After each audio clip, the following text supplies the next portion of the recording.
ਮੈਂ ਕੱਲ ਰਮਨ ਜੀ ਇੱਕ ਟਰੱਕਰ ਨਾਲ ਗੱਲ ਕਰ ਰਿਹਾ ਸੀ, ਕਹਿੰਦਾ ਵੀ ਲਾਸ ਐਂਜਲਸ ਤੋਂ ਯੂਨੀਅਨ ਸਿਟੀ ਦਾ ਲੋਡ $1100 ਦਾ, ਕਹਿੰਦਾ $1000 ਦੀ ਤਾਂ ਗੈਸ ਲੱਗ ਜਾਣੀ ਆ। ਹੁਣ ਤੁਸੀਂ ਦੱਸੋ, ਡਰਾਈਵਰ ਨੂੰ ਵੀ ਪੈਸੇ ਦੇਣੇ ਆ, ਇੰਸ਼ੋਰੈਂਸ ਆ, ਵੀਅਰ ਟੀਅਰ ਆ, ਤਾਂ ਉਹਦੇ ਨਾਲ ਤਾਂ ਖਾਣਾ ਹੀ ਬੈਟਰ ਆ। ਤੁਸੀਂ ਇਹ ਕਹਿੰਦੇ ਆ, ਮੈਂ ਐਰੀਜ਼ੋਨਾ ਦੇ ਵਿੱਚ ਫੀਨਿਕਸ ਤੋਂ ਯੂਬਾ ਸਿਟੀ ਦਾ ਲੋਡ $1100 ਦਾ ਸੀਗਾ। ਸੋ ਲਾਸ ਐਂਜਲਸ ਤੋਂ ਇੱਥੇ ਵਾਲਾ ਤਾਂ ਫਿਰ ਵੀ ਸ਼ਾਇਦ ਹੋ ਸਕਦਾ, ਫੀਨਿਕਸ ਤੋਂ ਯੂਬਾ ਸਿਟੀ $1100। ਇਹ ਚੀਜ਼ਾਂ ਹੈਗੀਆਂ। Just imagine, I mean it's better off to park your truck. ਜਾਂ ਜੇ ਤੁਸੀਂ ਅੱਜ ਦੀ ਤਰੀਕ ਦੇ ਵਿੱਚ, ਮੈਂ ਅੱਗੇ ਵੀ ਹਮੇਸ਼ਾ ਪਿਛਲੇ ਵੀ ਆਪਣੇ ਸ਼ੋਅ 'ਚ ਇਹ ਕਹਿੰਦੇ ਹੁੰਦੇ ਆ ਕਿ ਜੇ ਤੁਸੀਂ ਇਸ ਵੇਲੇ ਬਚ ਸਕਦੇ ਹੈਗੇ ਆ, ਜੇ ਤੁਹਾਡਾ ਕ੍ਰੈਡਿਟ ਬਚਾਇਆ ਜਾ ਸਕਦਾ ਹੈਗਾ ਕਿਸੇ ਵੀ ਹੀਲੇ ਵਸੀਲੇ, ਜੇ ਤੁਹਾਡੇ ਕੋਲ ਇਕਵਿਪਮੈਂਟ ਹੈਗਾ, ਨਹੀਂ ਅਫੋਰਡ ਕਰ ਪਾ ਰਹੇ, ਨਹੀਂ ਕੁਝ ਹੋ ਰਿਹਾ, ਆਪਣਾ ਕ੍ਰੈਡਿਟ ਸੇਵ ਕਰ ਸਕਦੇ ਆ, ਜ਼ਰੂਰ ਆਪਣਾ ਕ੍ਰੈਡਿਟ ਸੇਵ ਕਰ ਲਓ, ਕਿਉਂਕਿ ਦੈਟਸ ਮੋਸਟ ਇੰਪੋਰਟੈਂਟ ਹੈਗਾ। ਕੱਲ ਨੂੰ ਇਕਨੋਮੀ ਠੀਕ ਹੋ ਜਾਊਗੀ, ਤੁਸੀਂ ਬੈਕ ਇਨ ਬਿਜ਼ਨਸ ਹੋ ਸਕਦੇ ਆ। ਪਰ ਜੇ ਕ੍ਰੈਡਿਟ ਖਰਾਬ ਹੋ ਗਿਆ ਤਾਂ ਨੈਕਸਟ 2 to 3 years ਜਿਹੜਾ ਆ, ਉਹ ਫਿਰ ਤੁਹਾਡੀ ਕੋਈ ਵੀ ਗਰੋਥ ਜਿਹੜੀ ਆ ਉਹ ਹੁਣ ਰੁਕ ਜਾਂਦੀ ਹੈ। ਜੀ ਤੇ ਅੱਜ ਜੀ ਹਰਜੋਤ ਸਿੰਘ ਜੀ, ਸੌਰੀ ਮੈਂ ਤੁਹਾਨੂੰ ਵਿੱਚ ਕੱਟ ਰਿਹਾ, ਮੈਂ ਵੀ ਆਪਾਂ ਸਰੋਤਿਆਂ ਨੂੰ ਦੱਸ ਦਈਏ, ਅੱਜ ਫਰੈਜ਼ਨੋ ਦੇ ਵਿੱਚ ਇੱਕ ਜਿਹੜਾ ਸਿੱਖ ਐਪਰੀਸੀਏਸ਼ਨ ਜਿਹੜਾ ਪ੍ਰੋਕਲੇਮੇਸ਼ਨ ਆ ਉਹ ਉੱਥੇ ਹੋਣਾ ਆ। ਤੇ ਰਮਨ ਜੀ ਪੰਜਾਬੀ ਰੇਡੀਓ USA ਵੱਲੋਂ ਤੇ ਆਪਣੇ ਜਿਹੜੇ ਆ ਟਰੱਕਿੰਗ ਇੰਡਸਟਰੀ ਦੇ ਵੱਲੋਂ ਉੱਥੇ ਨਾਪਟਾ ਵੱਲੋਂ ਉੱਥੇ ਪਹੁੰਚੇ ਹੋਏ ਨੇ। ਸੋ ਆਪਾਂ ਉੱਥੋਂ ਦਾ ਵੀ ਤੁਹਾਨੂੰ ਜਿਹੜਾ ਉਹ ਹਾਲ ਆ ਉਹ ਸੁਣਾਵਾਂਗੇ। ਸੋ ਰਮਨ ਜੀ, ਇਸ ਤੋਂ ਪਹਿਲਾਂ ਆਪਾਂ ਟਰੈਕਿੰਗ ਦੇ ਵਿੱਚ ਅੱਗੇ ਕਰੀਏ। ਸੋ ਅੱਜ ਦੇ ਜਿਹੜੇ ਇਸ ਦੇ ਬਾਰੇ ਵੀ ਜੇ ਤੁਸੀਂ ਥੋੜਾ ਜਿਹਾ ਸ਼ੇਅਰ ਕਰਨਾ ਚਾਹੋ। ਰਾਈਟ ਨਾਓ ਫਰੈਜ਼ਨੋ ਸਿਟੀ ਹਾਲ ਦੇ ਵਿੱਚ ਤੁਸੀਂ ਮੌਜੂਦ ਆ। ਜੀ ਬਿਲਕੁਲ, ਇਹ ਫ੍ਰਿਜ਼ਨੋ ਸਿਟੀ ਵੱਲੋਂ ਸਿੱਖ ਹੈਰੀਟੇਜ ਮੰਥ ਜਿਹੜਾ ਨਵੰਬਰ ਦਾ ਮੰਥ ਮਨਾਇਆ ਜਾਂਦਾ ਹੈਗਾ, ਉਹਦੇ ਲਈ ਪ੍ਰੋਕਲੇਮੇਸ਼ਨ ਜਿਹੜਾ ਆ ਸਿੱਖ ਕਮਿਊਨਿਟੀ ਨੂੰ ਦਿੱਤਾ ਜਾ ਰਿਹਾ ਹੈਗਾ। ਸੋ ਉਹਦੇ ਸਿਲਸਿਲੇ ਦੇ ਵਿੱਚ ਜਿਹੜਾ ਆ ਆਪਣਾ ਇੱਥੇ ਆਇਆ ਹੈਗਾ, ਇਸ ਵੇਲੇ ਰਿਪਰੈਜ਼ੈਂਟ ਕਰ ਰਿਹਾ ਨਾਪਕਾ ਨੂੰ, ਆਪਣੇ ਪੰਜਾਬੀ ਰੇਡੀਓ USA ਨੂੰ ਤੇ ਪੰਜਾਬੀ ਟਰੱਕਿੰਗ ਮੈਗਜ਼ੀਨ ਨੂੰ। ਸੋ ਅਸੀਂ ਇੱਥੇ ਉਸ ਸਿਲਸਿਲੇ ਦੇ ਵਿੱਚ ਆਏ ਹੋਏ। ਸੋ ਮੈਂ ਵਿੱਚੋਂ ਥੋੜਾ ਜਿਹਾ ਟਾਈਮ ਕੱਢ ਕੇ ਆ ਗਿਆ ਸੀਗਾ ਇੱਧਰ, ਪਰ ਮੇਰੇ ਖਿਆਲ ਦੇ ਵਿੱਚ ਸਾਡੀ ਵਾਰੀ ਜਿਹੜੀ ਆ ਨੈਕਸਟ ਆਉਣ ਵਾਲੀ ਹੈਗੀ ਆ। ਸੋ ਮੈਂ ਚਾਹੂੰਗਾ ਕਿ ਮੈਂ ਜ਼ਰੂਰ ਉਹਦਾ ਜਿਹੜਾ ਤੁਹਾਨੂੰ ਅੱਖਾਂ ਡਿੱਠਾ ਹਾਲ ਹੈ ਲਾਈਵ ਕਰਕੇ ਤੁਹਾਨੂੰ ਦਿਖਾਵਾਂ। ਸੋ ਉਹਦੇ ਵਿੱਚ ਜਾਣ ਦੀ ਮੈਨੂੰ ਇਜਾਜ਼ਤ ਜ਼ਰੂਰ ਦਿਓ।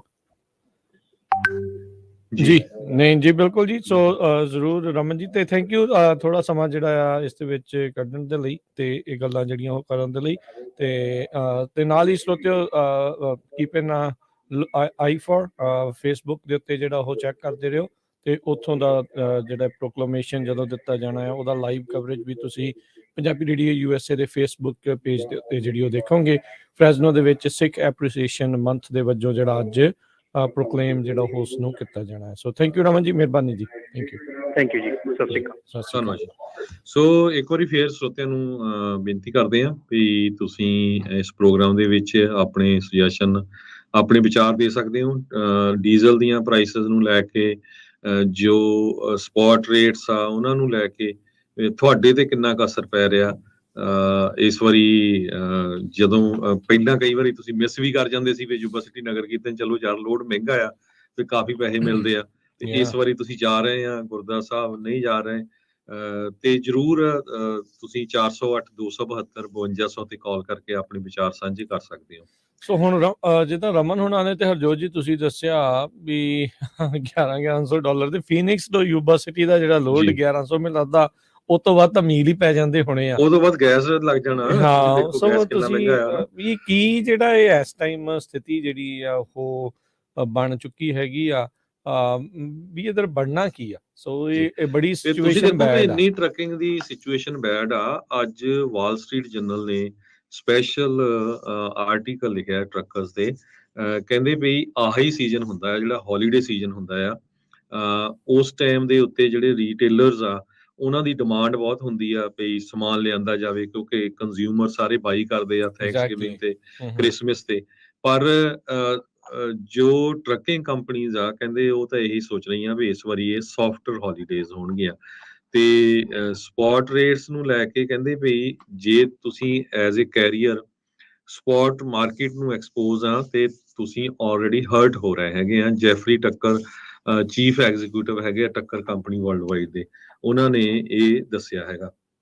ਸਾਰੇ ਹੀ ਰੀਟੇਲਰਸ, ਜੇ ਆਪਾਂ ਗੱਲ ਕਰਦੇ ਜਾਈਏ, Amazon.com ਨੇ ਜਿਹੜਾ ਆ ਉਹ ਪ੍ਰੋਜੈਕਟ ਕੀਤਾ ਆ ਵੀ ਅੱਜ ਹੀ ਉਹਨਾਂ ਨੇ ਰਿਪੋਰਟ ਜਾਰੀ ਕੀਤੀ ਆ ਵੀ ਆਹ ਵਾਲਾ ਕੁਆਟਰ ਜਿਹੜਾ ਆ ਫਾਰ ਬਿਲੋ ਐਕਸਪੈਕਟੇਸ਼ਨ ਆਊਗਾ ਉਹਨਾਂ ਦਾ।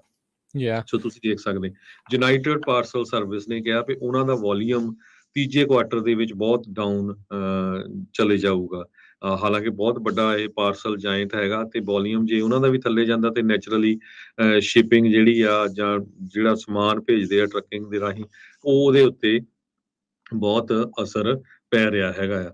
ਸੋ ਡਿਮਾਂਡ ਟਰੱਕਿੰਗ ਮਾਰਕੀਟ ਦੇ ਵਿੱਚ ਬਹੁਤ ਇਸ ਟਾਈਮ ਸਲੋ ਹੋਈ ਪਈ ਆ। ਟਾਰਗੇਟ ਵਰਗੇ ਰੀਟੇਲਰਸ, ਵਾਲਮਾਰਟ ਵਰਗੇ ਰੀਟੇਲਰਸ, ਉਹਨਾਂ ਨੇ ਆਲਰੇਡੀ ਇੰਨਾ ਸਮਾਨ ਇਕੱਠਾ ਕੀਤਾ ਪਿਆ ਹੈ ਤੇ ਉਧਰੋਂ ਇਨਫਲੇਸ਼ਨ ਨੇ ਧੂੰਆਂ ਕੱਢਿਆ ਹੈ ਕਿਉਂਕਿ ਮਹਿੰਗਾਈ ਇੰਨੀ ਹੋ ਗਈ ਆ ਬਹੁਤ ਜ਼ਿਆਦਾ। ਸੋ ਆਉਣ ਵਾਲੇ ਇਕੱਲਾ 1-2 ਮਹੀਨੇ ਨਹੀਂ, ਆਉਣ ਵਾਲੇ ਹੋਰ 5-7 ਮਹੀਨਿਆਂ 'ਚ ਮੈਨੂੰ ਲੱਗਦਾ ਵੀ ਕਾਫੀ ਜਿਹੜਾ ਬੁਰਾ ਅਸਰ ਆ ਇਹਦੇ ਉੱਤੇ ਪੈਣ ਜਾ ਰਿਹਾ। ਕੱਲ ਫੈਡਰਲ ਰਿਜ਼ਰਵ ਬੋਰਡ ਨੇ ਆਲਰੇਡੀ 0.75 ਇੰਟਰਸਟ ਰੇਟ ਵਧਾ ਦਿੱਤਾ।